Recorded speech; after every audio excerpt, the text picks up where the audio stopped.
네, 시장의 흐름을 꿰뚫는 핵심 바로 왜라는 질문입니다. 종목에는 이유 없는 상승도 하락도 없습니다. 냉철한 분석과 집요한 질문으로 시장의 본질을 파헤칩니다. 숫자 너머의 진짜 흐름을 지금부터 짚어봅니다. 궁금한 종목 Y 오늘 함께할 분들 소개합니다. 기업봉시연구소 변영인 대표, MBN골드 성화준 매니저 나왔습니다. 어서 오세요. 네, 반갑습니다. 예, 자 그럼 바로 오늘 첫 번째 주제를 통해서 내일 시장 전략 바로 잡아가 보도록 하겠습니다. 궁금한 종목 Y 첫 번째 주제 열어주시죠.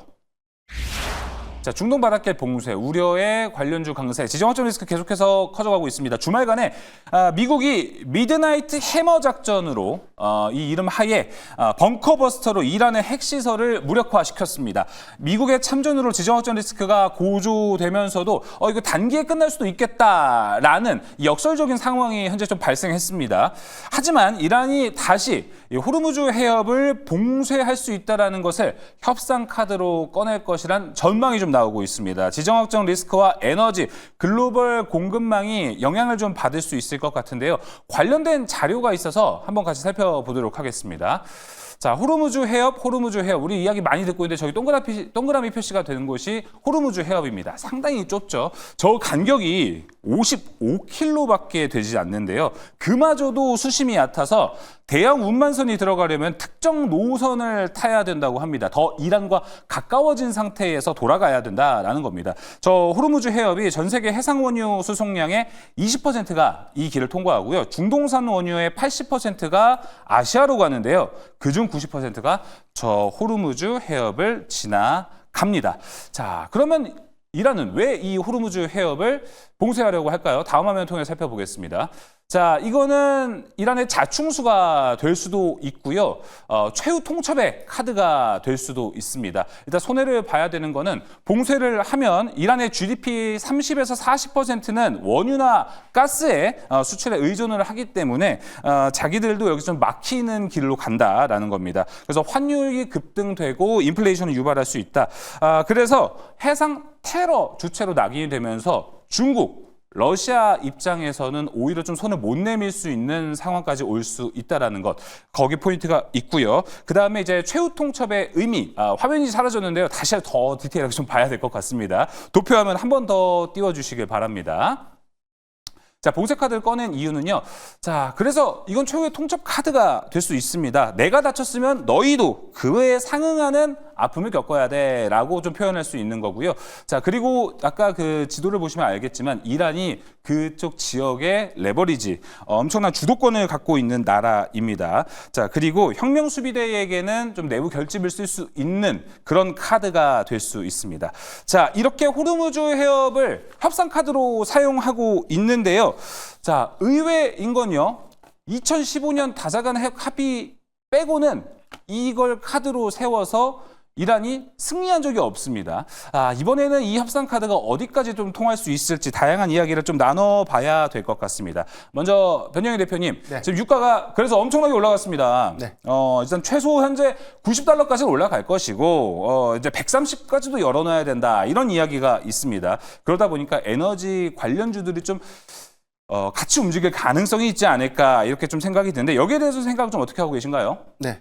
중요한 것은 좀 항상 제가 강조드리는 지표가 좀 중요할 것 같은데 유가 지수의 어떤 동향들을 봤을 때 일단 주말에 미국의 공습 효과로 인한 WTI 유가, 선물 유가가 크게 좀 급등하지 않았습니다.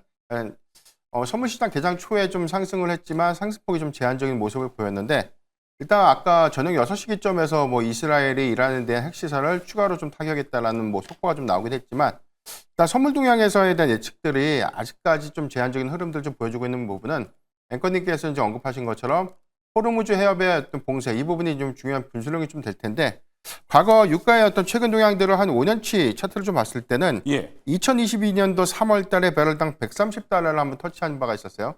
이런 기점에서는 연속적인 관점에서 3개월 이상 130달러를 유지한 바가 없었고요. 최근 한 3년간의 동향들을 봤을 때도 배럴당 100달러를 좀 돌파했던 사례는 좀 없었고요. 2023년도 10월 기점에서 94달러를 좀 돌파했는데 이 부분이 이 이스라엘과 하마스 분쟁이 좀 터졌던 부분, 특히나 홍해발 리스크가 좀 부각되면서 단기적인 어떤 상승은 좀 이루어졌지만 이 부분 역시도 일주일 이상 90달러를 좀 유지했던 그런 경과 과정들이 좀 없었던 점을 좀 감안했을 때 현재 적정 주가 적정 유가 수준으로 한 배럴당 한 85달러를 좀 맞으러 봤을 때는 현재 구간까지에 대한 상승은 크게 조금 유가 어떤 변동 효과 관점에서 굉장히 좀 이익 관점에서에 대한 연결은 다소 좀 희박하지 않을까라고 볼 수 있기 때문에 이런 추세가 좀 더 이어진다면 지정학적 리스크에 관련된 단기적인 반등은 우려스럽지만 이런 영향들이 장기화되는 부분들이 좀 제한적이지 않을까. 다만 이제 호르무즈 해협이 봉쇄가 된다는 과정에서 보면 전체 20%의 어떤 원유 수송로가 좀 차단될 수 있고 이 부분이 장기화가 된다는 관점에서 단기간 배럴당 90달러를 좀 돌파할 가능성이 좀 매우 높다라고 볼 수 있고 이 부분이 조금 더 좀 장기화가 된다면 네. 과거처럼 100달러에서 한 130달러에 대한 박스권을 좀 유지하면서 네. 재차 좀 상승할 수 있는 부분들은 우려스러운데 현재는 호르무즈 해협의 어떤 봉쇄 부분들은 뭐 이란 자국의 어떤 영향도 굉장히 좀 크게 작용을 할 수 있다는 부분들 좀 감안할 때 주시는 하되 이 부분을 너무 염두에서 투자 전략을 그쵸. 좀 가져가는 것은 다소 좀 리스크하지 않나 판단하고 있습니다. 유가 흐름에 대해서 상세하게 이야기를 해주셔서 추가적으로 질문 하나만 좀 드려보자면 변영 대표님 보셨을 때 어떻습니까? 유가가 이렇게 치고 올라가는데 트럼프 입장에서는 사실 이렇게 지금 치고 올라가는 게 그렇게 보기 좋은 그림은 아닐 수 있어요. 나중에 관세 협상 카드로 쓸 때도 유가가 좀 눌러져 있는 게 좋을 것 같긴 하거든요. 트럼프 쪽에서도 뭔가 움직임이 나오지 않을까요? 트럼프 대통령의 이 정책 기조를 보면 에너지 가격을 좀 낮춰서 이 물가 지표를 인플레이션을 좀 떨어뜨리는 그런 전략들이었고 이 부분이 구체화되는 과정이 뭐 자국의 LNG라든가 원유 생산량들 좀 늘려서 그래서 뭐 중동 지역에 대한 이 원유 정책도 확산이 아니라 좀 감산 정책에 관련된 비판적인 어떤 시선들을 줬기 때문에 이란발 리스크로 인해서 단기적인 유가 상승 부분에 대해서는 뭐 트럼프 대통령도 크게 좀 불만을 가질 수 있는 부분이다라고 볼 수가 있겠고요.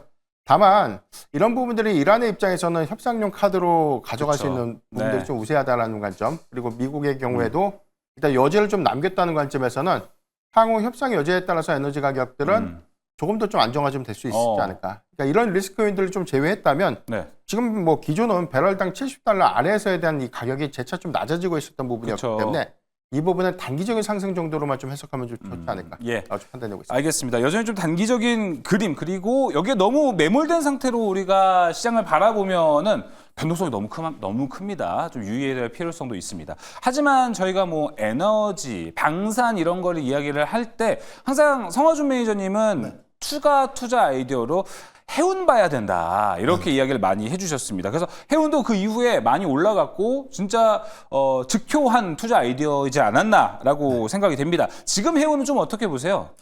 사실상 지금 해운의 흐름을 결론부터 말씀드리면 좀 단기 대응 구간이다라고 먼저 좀 결론 짓고 이야기를 들어가야 될 것 같은데 이 단기 대응 구간이라고 말씀드리는 부분에 대해서는 사실 이 호르무즈 해협이 봉쇄되는 부분에 있어서 이 해운주라든가 정유주의 움직임들이 또렷하게 나오는 부분들은 이 테마성의 흐름으로 매우 좀 트레이딩하기는 좋습니다. 근데 이 해운주의 흐름을 놓고 봤을 때 결과적으로 단기적인 흐름보다 중장기적인 흐름에도 일부 좀 집중을 해보셔라라고 말씀을 드렸는데 만약 이런 부분들이 장기화되면 따라서 이 해운주의 수익성을 악화시킨다라 그러면 이거는 또 중장기적으로 보기에는 또 악재로 반영이 될 수 있다라는 점을 고려해 보셨으면 좋겠는데요. 이런 부분들이 어떤 분위기로 좀 이어갈 수 있는 거냐면 단기적으로 호르무즈 해협이 차단이 된다라 그러면 운임비가 상승하죠. 그러면 해운주는 이에 대한 실적이 기대감으로 반영되기 때문에 주가가 반응을 하는 겁니다. 근데 이런 부분들이 장기적으로 흐름을 가져가게 된다라 그러면 오히려 화주 입장에서는 차라리 이 운송에 대한 부분들을 포기하거나 좀 지연을 시켜서 이 운임할 수 있는 물량 자체를 줄이는 상황이 발생할 수가 있어요. 그래서 우리 이전에 과거 사례 보게 되면 코로나발 그 공급량 붕괴 당시에도 이런 흐름이었는데 결국엔 이런 부분들이 강조가 되게 되면 장기적으로는 마진 악화 요인이 되면서 이 해운주의 실적 기대감이 오히려 좀 약화되는 부분들이 나오다 보니까 현재로서는 이 해운주의 흐름 충분히 지정학 리스크에 의한 단기 테마주로 대응을 하셨다라 그러면 앞으로는 좀 시장의 뉴스 흐름을 좀 추적하면서 이 테마성의 흐름으로만 지켜보시는 게 어떨까 좀 그런 관점으로 보시면 좋을 것 같습니다. 알겠습니다. 해운주까지 우리가 함께 다뤄봤습니다. 자, 이 지정학적 리스크와 관련해서 투자 아이디어 좀 아직 유효할지 궁금하기도 합니다. 그러다 보니까 종목도 정리를 좀 해봐야 될 것 같은데 우리가 앞서 뭐 에너지, 유가, 해운 이쪽 이야기를 해봤는데 사실 뭐 방산주까지도 한번 같이 다뤄봐서 종목을 한번 받아보고 싶습니다. 변영희 대표님은 현재 유효한 투자 종목은 어디라고 보세요? 예, 저는 LIG 넥스원을 좀 재차 좀 강조드리고 싶은데요. 일단 6월 1일 날도 제가 좀 가져왔던 종목이었고 일단 연속성 관점에서 최근에 방산주들의 수급이 굉장히 좀 좋은데 이 부분은 아직 수주 성과에 관련된 상승 여력 관점에서는 뭐 추세적으로 조금 더 갈 수 있는 여력이 좀 있지 않나라고 좀 판단이 좀 되고 있습니다. 지정학적 리스크의 양상, 특히나 뭐 현대전 양상에서 확인됐던 데이터가 미사일 공격 그리고 방어 체계에 관련된 구축들이 이번 전쟁을 통해서 좀 확인됐던 부분들은 향후에 뭐 군비 증강과 좀 맞물리면서 이 방공 체계의 어떤 구축과 함께 수요 확장으로 좀 이어질 수 있는 긍정적인 기대 요인들이 될 것이고요. 일단 뭐 지난해 하반기 기점으로 보면 중동양 이 수주 성과가 반영됐던 부분들, 이 부분이 추가적인 어떤 수주의 연동 성과로 좀 이어질 수 있는 부분들, 특히나 뭐 유럽을 중심으로 한 군비 증강 부분들은 방공망 확충이라는 관점에서 LG 넥슨의 점진적인 좀 수혜가 좀 예상될 수 있기 때문에 지금 현재 어떤 주가의 어떤 추세적인 부분들은 기대감을 좀 많이 반영을 했지만 저는 향후에 보여줄 수 있는 수주 성과들이 오히려 연속성을 좀 더 보여주지 않을까라고 좀 판단해 보겠습니다. 이런 관점에서 목표가 50만 원을 좀 제시했다가 이 부분이 좀 이미 도달된 상태이기 때문에 그러네요. 예, 저는 이 추가적인 어떤 목표가 좀 상향 제시해드리겠고요. 목표가 69만 원 그리고 손절가 54만 원을 제시해드리겠습니다. 네, 50만 원에서 지금 여기도 올라갔고요. 지금 가격에서 69만 원 목표가도 꽤나 높지 않을까 생각이 들지만 충분히 좀 바라보고 있다는 거 체크해 보시면 좋을 것 같고요. 성화준 매니저의 종목은요? 네, 저는 뭐 사실 중동 리스크에 관련된 종목하면 앞서 말씀해 주셨던 것처럼 해운주 주목해 보는 것도 좋은데 오늘은 저도 방산주 흐름 좀 보시면 좋을 것 같습니다. 저는 한국항공우주 좀 말씀을 드리고 싶은데요. 네. 어쨌든 이 실적 모멘텀이 딸려 나오는 종목들 같은 경우에는 이제 꺼지지 않는 불씨라고도 이야기를 하죠. 그래서 충분히 실적에 대한 모멘텀이 가시화되어 있는 이 한국항공우주 보셨으면 좋겠는데 이 아시겠지만 최근에 이 필리핀의 전투기 12대 1조 원 규모의 수출 계약이 추가적으로 발생한 부분들이 향후 또 사우디라든가 말레이시아, 뭐 콜롬비아 등 추가적인 수출 모멘텀까지 끌려 나올 수 있는 부분에 있어서 현 시점에서 이 데이터가 추가적인 수혜까지 좀 연결이 된다라 그러면 최근에 고점을 찍어놨던 10만 4천 원 구간대는 저는 충분히 상향 돌파할 수 있다라고 보이고 있어요. 그리고 앞서 변영인 대표님 말씀해 주셨던 것처럼 이 중동의 리스크가 우리나라 K방사에 대한 수요를 조금 더 전진시킨다라는 느낌으로 본다라 그러면 한국항공우주의 무기체계 뭐 또는 시뮬레이션이라든가 정비수주에 대한 부분들도 같이 또 수출 모멘텀으로 끌려 나오는 점에서는 충분히 여러분들이 주목해 보실 만한 종목이다 말씀드리겠고요. 목표가는 뭐 직전 고점 충분히 뛰어넘는 11만 5천 원 구간 보시면 좋을 것 같고요. 손절가는 8만 5천 원 대응해 보시면 좋을 것 같습니다. 한국항공우주였습니다. 대형 방산주를 현재 지정적 리스크에서 괜찮게 보고 있는 두 분이었습니다. 자, 이어서 두 번째 주제로 넘어가 보도록 하겠습니다. 궁금한 종목 Y 두 번째 주제 열어주시죠. 자, 이 대통령이 과기부를 비롯한 11개 부처 장관 후보자를 오늘 지명했습니다. 그중 오늘 시장에 영향을 준 것은 과학기술정보통신부 장관의 배경훈 전 LG AI 연구원장을 지명한 것입니다. 지난 AI 수석에 하정우 센터장을 앉힌 것에 이어서 정말 필드에서 잔뼈가 굵은 진한 경험을 가지고 있는 연구원들을 자리에 앉히면서 AI 4차 산업혁명에 드라이브를 걸고 있는 신정부의 모습입니다. 자, 하정우 수석이 이제 네이버를 급등시켰던 것과 비슷하게 LG가 투자하고 있는 로보티즈가 오늘 바로 장중에 상한가에 들어간 모습입니다. 로보티즈에 대한 이야기 잠시 후 용호 상박에서 오늘 백인현 매니저의 종목이기 때문에 또 리뷰 준비되어 있습니다. 잠시 후에 함께 하시면 또 좋을 것 같고요.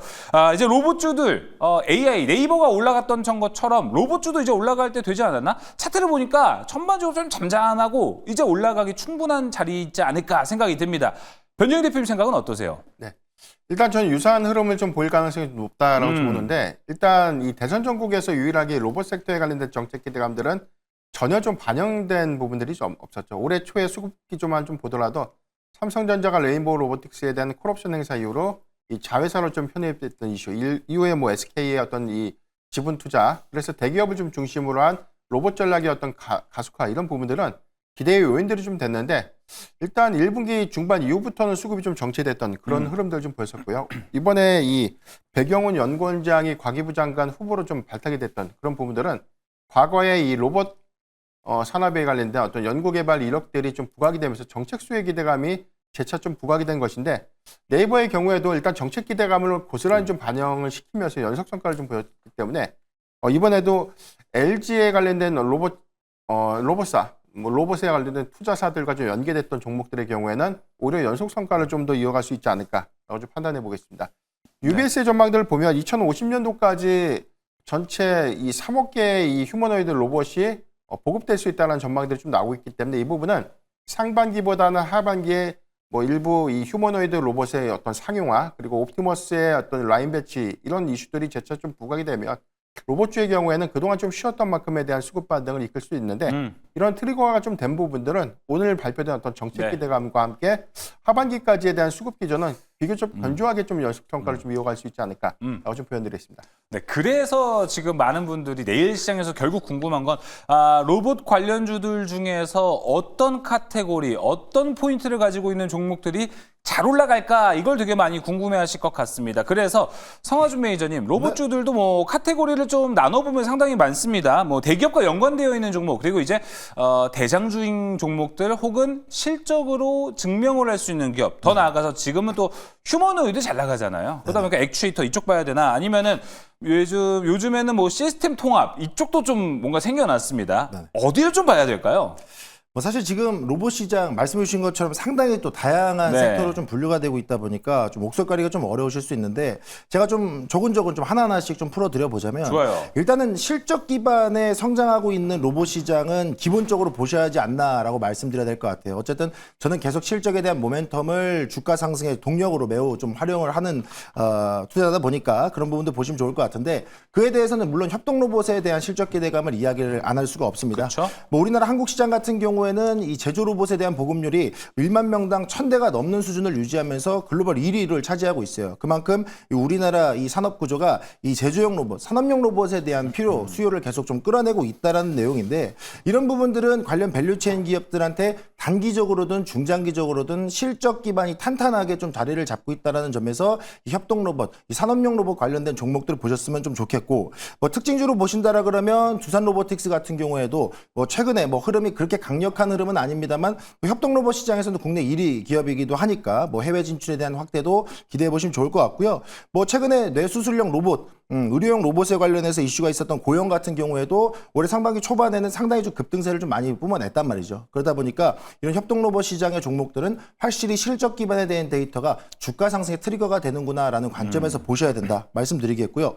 특히 이제 여기에서 또 주목해봐야 되는 건 이 대기업의 투자가 어디에 따라 들어가는가 그렇죠. 보셔야 돼요. 요즘 우리나라 뭐 삼성, 뭐 LG, 뭐 현대, 뭐 주요 대기업들이 웬만한 로봇 산업에 있어서 뭐 스마트 팩토리, AI, 자율화 뭐 이쪽 시장에 적극적으로 뛰어들고 있다 보니까 이런 시장의 모멘텀도 한번 추적을 해봐야 되는데 사실 이 부분은 결국 휴머노이드 로봇 시장과도 연계된다라는 점도 주목을 해보셔야죠. 뭐 올해 휴머노이드 K 휴머노이드 얼라이언스 출범하면서 뭐 올해 27년도에 휴머노이드 로봇 시장을 조금 더 산업화시키고 상용화시키겠다라는 포부를 나타내고 있다라 그러면 현재로서는 이 대기업의 자금이 어느 섹터로 흘러 들어가고 어떤 기업으로 흘러 들어가는지 또 그와 지분 구조를 또 어떻게 나눠 갖고 있는지에 따라서 관련 종목들의 테마성 흐름도 같이 잡혀 나오니까 보셨으면 좋겠고요. 그럼 여기에서 방금 말씀드렸던 휴머노이드 로봇 시장 일단 좀 미래 성장성의 섹터이긴 합니다만 이 글로벌 주요 기업들 뭐 테슬라, 뭐 엔비디아, 뭐 주요 기업들도 이 휴머노이드 시장에 적극 좀 투자를 하고 있는 부분들을 비교한다라 그러면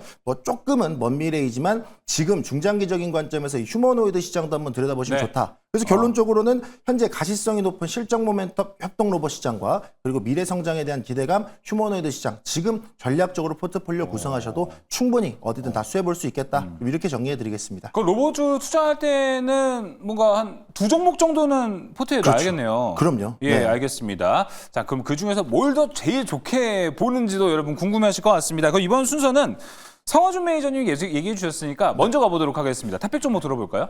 네, 저는 탑픽 종목 협동 로봇 시장의 재료를 좀 보시면 좋을 것 같은데요. 네. 인탑스를 좀 챙겨야 될 것 같아요. 인탑스 협동으로. 네, 인탑스 같은 경우는 뭐 아까 말씀드렸던 대기업들이 어디에 투자하느냐, 그와 지분 구조를 어떻게 갖고 있느냐 보셔야 되는데 오늘 LG전자가 로봇 시장의 밸류 체인이 많이 부각이 됐죠. 그렇다 보니까 이 미국의 베어 로보틱스에 지분 투자하는 부분들이 좀 부각이 많이 됐는데 이 인탑스 기업이 이 미국 베어 로보틱스의 서빙 로봇의 위탁 생산을 독점하고 있다라는 이슈를 좀 챙겨보시면 좋을 것 같습니다. 그래서 이런 부분들이 뭐 위탁에 대한 부분들이 좀 독점적으로 이루어지면 당연히 실적에 대한 기대감과 테마성의 흐름이 같이 좀 수혜로 반영이 될 수 있기 때문에 저는 인탑스 한번 좀 보셨으면 좋겠고요. 뭐 인탑스 같은 경우에는 글로벌 OEM 기반의 로봇 기업이다 보니까 현재로서는 이 베어 로보틱스 말고도 삼성의 보핏까지도 이 수혜를 좀 끌어안고 있는 기업이라 현 시점에서는 충분히 테마성 수혜, 실적에 대한 수혜까지 반영될 수 있는 자리다. 좀 이렇게 말씀드리도록 하겠습니다. 예. 그래서 현 시점에서 목표가는 21,000원 말씀드리겠고요. 손절가는 15,000원 제시해드리도록 하겠습니다. 인탑스 들어봤고요. 변영희 대표의 탑픽 종목도 바로 들어보겠습니다. 네. 저는 이 수급기 관점에서 해석을 좀 해봤는데 로보스타를 좀 말씀드리겠습니다. 일단 LG전자가 최대 주주고요. 일단 지분 33.4%를 좀 보유하고 있는데 국내 최대 이 리니어 모션 로봇을 좀 필두로 해서 이 부분은 산업용 로봇의 전량 좀 공급이 되고 있는. 그래서 이제 확장성이라든가 점유율 관점에서는 굉장히 좀 좋은 기술을 갖고 있는데 일반 로봇 섹터에 비해서에 대한 주가 상승폭들이 크게 좀 반영되지 못했다는 점. 그런데 이런 정책 기대감이 오늘 급등을 좀 야기시켰고요. 이전 고가였던 주봉 차트를 좀 봤을 때도 지난 3월 27일, 2023년도 3월 27일 당시에 주가 49,600원 대비해서에 대한 주가 회복세도 지금 뭐 크게 좀 상승한 부분보다는 향후에 매물대를 좀 소화하면서 점진적인 상승을 좀 이끌 수 있는 그런 기대 요인들을 좀 재차 주목을 해보면 지금 LG전자의 로봇 전략들에 관련된 가치 평가가 제대로 좀 반영되는 구간에서 로버스타도 추가적인 상승의 연속성을 좀 보여주지 않을까라고 좀 판단해 보겠습니다. 네. 저는 목표가 35,500원을 좀 제시해 드리겠고요. 손절가 25,000원을 제시해 드리겠습니다. 알겠습니다. 자, 로보스타 이야기 들어봤습니다. 로보티즈도 이제 LG와 연결되어 있는데 로보스타도 LG의 지분이 좀 있다라는 거를 봐야 될 것 같은데 추가적인 질문을 변영희 대표님 좀 넣어보도록 하겠습니다. 애프터마켓에서 LG 그룹주, LG가 엄청나게 올라간 모습을 좀 보여줬습니다. 이 부분이 좀 반영이 됐을 수도 있다라는 것도 있고 최근에 어떤 자료를 통해서 살펴보니까 LG AI가 기술력이 꽤 높다라는 이야기가 좀 있습니다. 뭐 카카오 네이버보다 언어 구현 능력이나 그 부분은 훨씬 높다라는 게 있어서 LG 전자까지도 우리가 좀 투자 아이디어 넓혀보는 거 어떻게 생각하세요, 지금? 큰 틀에서는 좀 그게 맞다고 봐요. 왜냐하면 로봇주가 그동안 좀 상승했던 배경들을 보면 특히나 개별 로봇주들, 개별적인 어떤 로봇주들의 상승폭 대비해서 LG전자가 투자했던 회사 또는 LG전자가 보유 지분을 갖고 있는 그쵸. 가치 반영이 전혀 좀 이루어진 바가 없었고 CS2025에 관련된 기술도 삼성전자가 좀 필두로 했을 때 굉장히 좀 양호한 기술, 네. 그리고 상용화도 지금 먼저 이루어지고 있고 FM 시장에서는 뭐 LG전자의 어떤 이 서비스 로봇의 경우에는 굉장히 좀 판매고가 좀 좋습니다. 그런데 정말 이 로봇에 관련된 이 상용화 내지의 서비스화에 관련된 척도는 국내 대기업 중에서는 가장 빠르지 않나. 맞아요. 다만 이런 부분들에 대한 가치가 반영되지 못했던 맞아요. 부분들이 저는 언젠가는 맞아요. 정상적인 어떤 밸류 반영을 좀 해야 되는 과정. 이 부분은 향후에 뭐 휴머노이드 로봇 전략이라든가 서비스 로봇의 전략이 구체된 구간이라면 저는 뭐 갭맥국의 과정 내지는 수급 유입은 확실하게 좀 이루어지지 않을까라고 좀 판단되고 있습니다. 네. 방송국 다 통틀어서 LG가 이제 AI 기술력이 꽤 좋다라는 거 여러분 야간 투자본부에서만 확인할 수 있는 정보라는 거 다시 한번 말씀드리겠습니다. 자, 그럼 세 번째 주제로 넘어가 보겠습니다. 세 번째 주제 열어주시죠.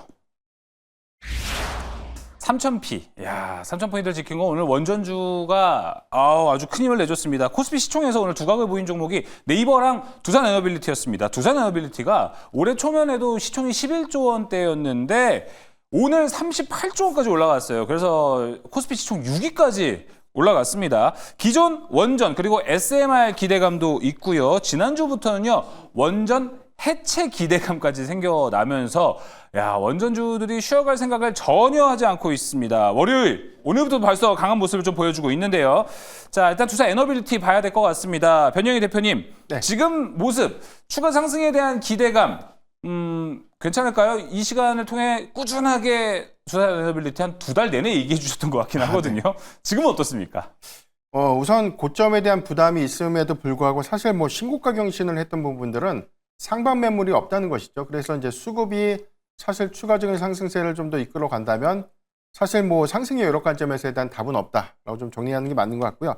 다만 정책 기대감이라든가 이 수주성과 기대감들은 다 주가에 좀 반영을 했는데 다만 연속성 있는, 그래서 뭐 과거에 뭐 방산주라든가 전력기기 관련 종목들처럼 연속성 있는 고가 형성을 가져가기 위해서는 실적과 수주성과의 어떤 입증이 중요한 어떤 체크 포인트가 좀 될 것 같은데, 일단 내년부터 좀 가셔야될 수 있는 SMR 프로젝트는 아직 현실화된 수주 성과는 좀 아니지만 네. 충분한 좀 기대 요인들이 좀 될 수 있겠고, 이 부분은 유스케일 파워가 뭐 이 미국 안에서에 대한 SMR 표준 설계 인증을 좀 득한 부분들, 후속 업체들이 연달아서 승인을 좀 신청하고 있는 그런 단계들은 내년부터 가셔야 될 수 있는 SMR 프로젝트의 가장 큰 수혜로 좀 이어질 수 있는 부분들이기 때문에 네. 전 두산에너빌리티의 경우에는 장기적인 수주 성과는 재차 좀 주목을 좀 해봐야 될 것 같은데, 고점에 대한 부담, 이런 부분들은 언젠간 조정이 좀 빌미가 될 때 차익 매물에 관련돼서는 유의를 그렇죠. 좀 해봐야 되지 않을까라고 그렇죠. 판단하고 있습니다. 뭐 만약에 내일 시장에서 잠깐 뭐 두산에너빌리티가 조정을 받는다고 해서 누가 봐도 야 이거는 당연히 받을 수 있는 조정이야라고 말할 수 있기 때문에 고점 우려는 조금 포인트가 될 것 같습니다. 보유자 관점이 가장 주요할 것 같고요. 이어서 성화준 매니저님, 원전 아까 제가 말씀드린 것처럼 원전 해체라는 키워드도 함께 생겨나면서 원전주의 투자 포인트들이 되게 좀 많아졌습니다. 이 중에 가장 좋게 보는 쪽은 어디세요? 뭐 사실 결과적으로 말씀드리면 좀 시기적인 흐름으로 봐야 될 것 같아요. 그러니까 현재 단기 단발성의 테마성 흐름으로 본다 그러면 원전 해체가 좋을 것 같고 네. 중장기적으로 흐름 본다라 그러면 소형 모듈 원전에 대한 재료가 좋을 것 같다라고 좀 말씀드려야 될 것 같은데 뭐 최근에 이 원전주의 흐름이 소형 모듈 원전이라든가 뭐 글로벌 수주에 대한 기대감이 잡히면서 이 3000스피를 만드는 데 있어서 큰 힘을 썼습니다. 그래서 제가 시장을 보는 데 있어서도 더 이상의 재료가 발생하지 않는 이상 원전주에 대한 조정은 불가피하다라고 판단하고 있던 동안에 이 원전 해제에 관련된 이 승인이 임박했다는 소식 때문에 관련 밸류체인 기업들이 반응을 보였는데 사실 이 시장이 최종 결정이 나오게 되면 국내 최초로 이 상업용 원전 해체 사례가 되다 보니까 이 밸류체인 관련 종목들이 크게 좀 반응을 하고 있는 모습이죠. 산업부 추산으로만 해도 수조 원에 달하는 시장이다 보니까 관련 종목들의 움직임이 좀 가파르게 나오죠. 그러니까 제가 이전에 요 야간투자본부에서 말씀드렸던 우리기술 같은 경우에도 이 원전 해체 관련된 별로 종목으로 또 편입이 되면서 네. 좀 급하게 또 강하게 또 상승 맞아요. 흐름을 보여줬는데 사실 이 원전 해체에 대한 관련된 종목들은 승인이 나는 부분들은 모멘텀으로 작용될 수 있으나 장기적으로 보셔야 돼요. 산업 자체가 15년 이상 걸릴 수 있는 부분들도 있고 특정 기업이 어디가 또 편입돼서 들어갈 수 있는지에 대해서는 아직 불분명하기 때문에 뭐 한전 KPS라든가 우리기술처럼 독점적인 기술을 갖고 있는 기업이 아니라 그러면 좀 흐름들을 좀 다시 재정비해 보셔야 된다 말씀드리겠고요. 뭐 소형 원전 같은 경우에는 앞서 변영인 대표님이 잘 정리해 주셨듯이 중장기적으로 이 소형 모듈 원전에 대한 이 프로젝트 참여하는 부분에 있어서 모멘텀은 두산에너빌리티, 뭐 우리기술, 뭐 관련 종목들의 밸류체인 충분히 중장기적으로 보시면 좋다. 그래서 현 시점에서는 원전에 대한 두 가지 섹터는 단기적인 흐름과 중장기적인 흐름으로 포트폴리오를 좀 구분하셔서 대응하시는 게 적절할 것 같다. 좀 이렇게 말씀드리겠습니다. 자, 그럼 이쪽 관련해서도 원전 탑픽 종목 받아보겠습니다. 두 분이 이 시간에 원전 관련주 찍어줬던 거 안 올라간 종목 없거든요. 오늘도 상당히 큰 기대가 있습니다. 종목명 간단한 설명, 가격 전략만 듣겠습니다. 예. 변영희 대표님. 저는 두산 에너빌리티에서 한전 기술로 일단 체인지 좀 하겠고요. 네. 일단 뭐 이 상승폭에 대한 제한적인 효과들 이 부분은 SMR 설계 인증 부분에 관련된 강점이 아직까지 주가에 좀 덜 반영된 측면들을 좀 고려해 보면 저는 향후에 원전 모멘텀들이 좀 지속된다는 관점 그리고 정책 기대감들이 재차 좀 부연된다는 관점에서 보면 저는 목표가 12만 5천 원까지는 무난히 좀 달성이 가능하지 않을까라고 좀 판단해 보겠고요. 네. 손절가는 9만 8천 원을 제시해 드리겠습니다. 자, 이어서 성화준 매니저님. 네, 저는 비츠루테크 한번 주목해 보셨으면 좋겠다. 비츠루테크. 이렇게 말씀드리겠습니다. 워낙에 뭐 섹터가 좀 많이 엮이는 종목 중에 그렇죠. 하나인데 이 고리 1호기 해체 사업에 대한 수혜가 반영되기에 매우 또 명확한 종목인 게 이 유지하고 있는 사업 부분이 이 비츠루테크가 유지하고 있는 재료로 충분히 반영될 수 있다라는 거. 그러면 네. 단기적으로 원전 해체 관련 수혜 볼 거고요. 추가적으로 이 소형 모듈 원전에 대한 이 설계 연구에 또 참여했다는 점이 부각이 되다 보니까 이 소형 모듈 원전에 대한 프로젝트의 수혜도 충분히 반영될 수 있다. 그러나 주가의 상승폭의 시세 분출은 이제 시작됐기 때문에 저는 충분히 추가적인 상승 나올 수 있다. 그래서 두 마리 토끼 모두 잡을 수 있는 기업이다 말씀드리겠고요. 목표가는 11,500원, 손절가는 8,000원 대응해 보시면 좋을 것 같습니다. 네, 비츠루테크였습니다. 성화준 매니저님 무료 방송 있으신가요? 네, 그렇습니다. 30분 아니고 40분입니다. 10분 뒤에 출발하도록 하겠고요. 예. 뭐 원전에 대한 부분들 시장의 재료 잡고 여러분들이 이후에 잡아야 되는 종목들은 정책 수혜주와 관세 수혜주로 보고 있습니다. 그 관련된 종목들의 밸류체인 싹 소개해 드리도록 할 테니까 네. 10분 뒤에 유튜브 검색창에 성화준 검색하시고 함께 하시길 바라겠습니다. 자, 30분 아니고 40분입니다. 제가 성화준 매니저를 꽤 지금 붙잡고 있어갖고 늦었거든요. 빨리 가시길 권하게 드리겠습니다. 자, 궁금한 종목 Y 여기서 마무리하겠습니다. 변영희 대표, 성화준 매니저와 함께했습니다. 오늘 말씀 고맙습니다.